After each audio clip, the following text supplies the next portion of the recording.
Hi, I'm Trantor, and welcome to Ideas for Smaller Holders Part 2. This is the Aura Finance video where we go through and take a look at the results of all the vote delegations and different options we've done for locking our Aura over the last couple of months. What we did is essentially we'd like to save on gas costs and try to work out what some of our best options are for if we only have 100 Aura, so we're a smaller holder, and where we might seek to either delegate that vote or alternatively deposit it. The different options we went through are listed here. The first were the two delegation options. You can delegate to Paladin and their Warden's quest votes, basically how they're one of the delegation options for you, or you can delegate directly to Hidden Hand. The two depositing options where you deposit and there's an auto compounder for your votes. The first one is to jAURA with their new jAURA product, and the second is to badgerDAO and their graviAURA product. All the tokens have been locked across those four different platforms with 100 tokens in each, 100 Aura tokens. And this video is seeking to harvest them just short of essentially their unlock date, which is around 7 August, or 17 August, I should say, with the first option to relock on the 7th of August on the platform. And I'll show you that in just a moment.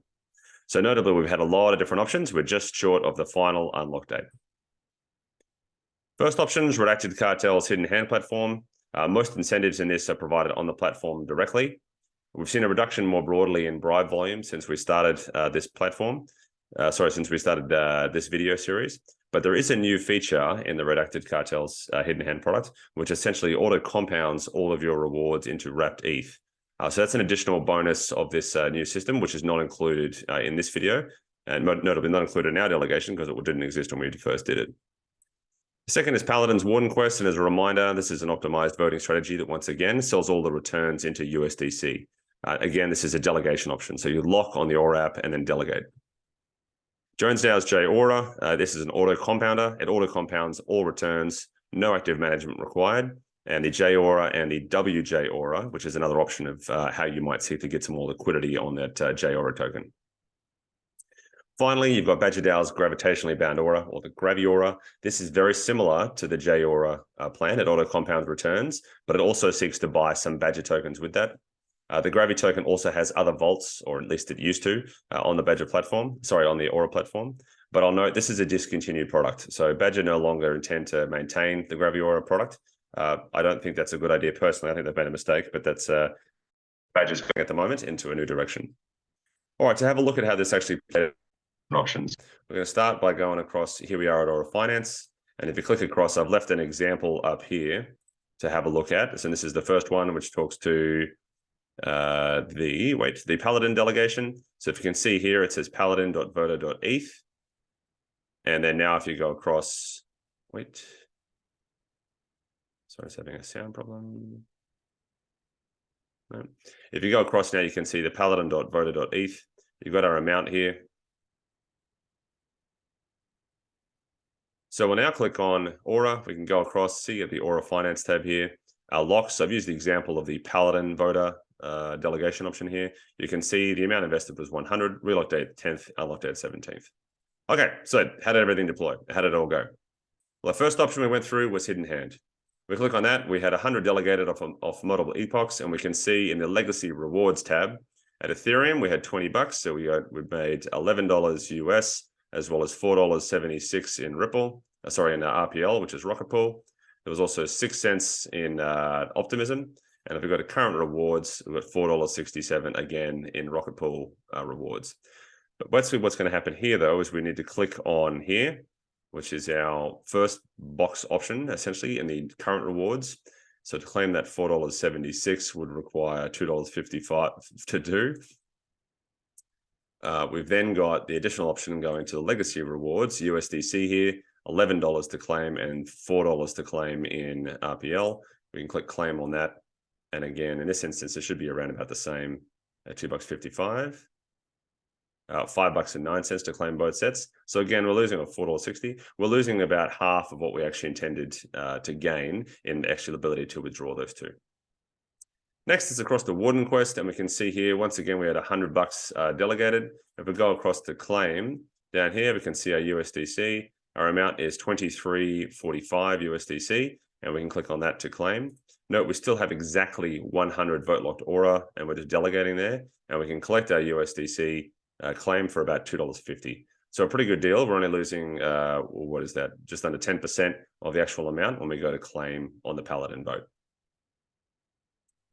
So that's those two. That's delegation, if you delegate to hidden hand, or to Warden. Now, if we look at the auto compounders, we can go across to Jones DAO. We see down here a position, jAURA, 99.96. That was our 100. But it's now equivalent to 111 aura. So we've gained over 10% on our initial there in the short time we've been allocated. If we go to withdraw it, so you've got the deposit option, we go to withdraw here, we click on our max, which is 100, we would actually be able to withdraw 108 of that aura at the moment because there's a vault retention incentive of 3%. So we're essentially losing the 3 aura there. And then we can click request withdrawal, click the additional parts here, and this will start a cooldown of 2 weeks. We would do that, and then we need to confirm that in our wallet. So after 2 weeks, of course, we'll be able to claim it. But in this instance, to commence the cooldown, the total here would be $2.72 with the ability to claim that a little bit later. And then finally, we go across to Badger DAO. If we look here at graviAURA, we can go back to all vaults. We currently have had to go to legacy.badger to do that. But in graviAURA here, we can see our rewards up the top.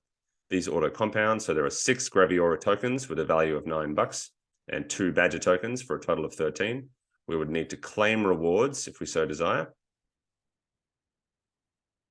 which would be $5.89. So again, just over half of it to claim those rewards. And then from there, the actual Gravi tokens themselves, we can scroll down here. We can see there's aura available for withdrawal. There's plenty of it. We'd click on withdraw, click on 100%, and then click to withdraw our aura. So in this instance, you can see this total hasn't gone up. This is the same amount that we deposited in the first place, but we have those rewards up the top there, which are auto compounding. And again, we'll reject that for now. Okay, so that's what we can see at the moment. We've had all 4 different options. The results at the moment, the way I'm seeing the results, are essentially the following. What we've seen since the start of this series in April is a decline in the price of the aura token broadly. So due to this recent decline, anything that's basically been selling those aura tokens at higher prices and then just compounding them into USDC has provided a superior return. To that end, Paladin's Warden quest with $23 based on that initial 100 deposited has performed best, followed by Hidden Hand with their incentives, which aren't far behind. I'll note that to claim with Hidden Hand is quite a bit more expensive than to claim with the Warden quest, simply because things have moved, i.e. there's a new, there's the legacy and then there's the current claiming app, and then you've got different types of tokens to claim. So to be fair, if you had delegated across to the wrapped ETH option, which I can show you in just a moment, then it's likely you wouldn't have had such difficulty or such, how can I say this? The gas cost would likely be the same between the two. The auto compounders themselves have performed less well on a dollar value, and that's again due to the decline in the price of the aura token.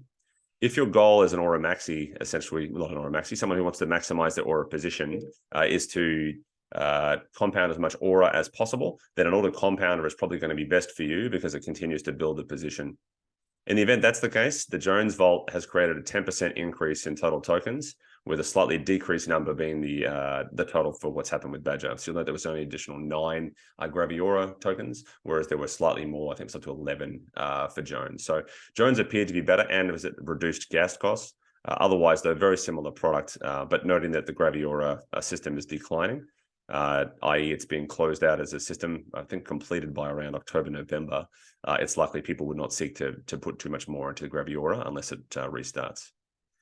So what's my summary to it? Well, to be honest with you, you've got a number of different options. If you've got multiple sets of aura, a lot more of it, you might seek to conduct essentially both options, where you can auto compound some of your aura and then potentially some is sold off, so you can buy at lower prices or buy into other things.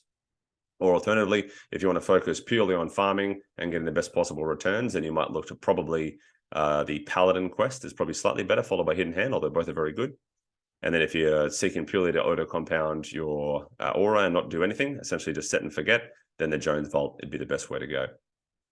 Anyway, that's essentially it. I'm hoping what was clear here is that each of these different options provide a number of different benefits and negatives, depending on what you want to do. And that the cheapest for, in particular, a gas perspective, I would have to say is probably the jAURA Vault. Anyway, that completes the 2 different options, or I should say the 4 options for if you seek to delegate, or alternatively, if you're seeking instead to use a wrapper for your tokens. Anyway, I'll see you all in the next video. Bye-bye.